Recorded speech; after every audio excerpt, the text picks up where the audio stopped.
haddii darbiga la dhiso dadkayga waan ka go'ayaa qaraabadayda waan ka go'ayaa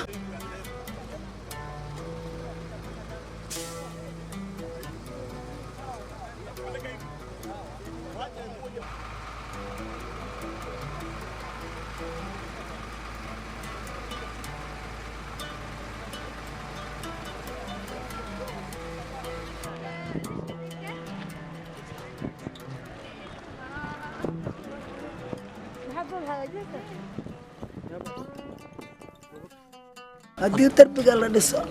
dadkayga waan ka go'ayaa qaraabadayda waan ka go'ayaa iyo ciyaalkayga 24 saacna waan maraa waana ku noqdaa maalinkii jimcada oo kale shaqada isii jirno kale familiga waan soo boqday oo soo yareegaa maamadii iyo cid laakiin hadda hadii yiraahdo darbiga la dhiso marka saameyn weyn waxay ugu maanay inaan kala go'anan familigeena aan laba kala noqono birin aan familiga boqon way dadkayga oo dhan baa meesha ku jira ilaahay waa ku jira walaalay baa ku jira waxaan ku go'aynaa waka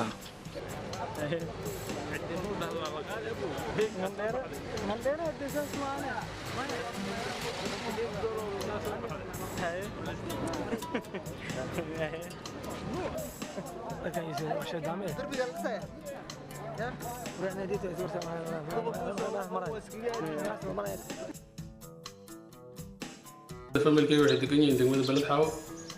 darbigan hadii la dhiso aniga iyo familkay waxaan u maleynayaa inaan kala go'ayno maxaa yeelay hadda sida aan rabaan u gudbaa waan sii gudbaa waan soo gudbaa ayagoo ii soo gudbaan waa isbooqanaa waa islaanaa hadduu qof iga jirado laakiin haddii hadda darbigaas la dhiso isma arkayno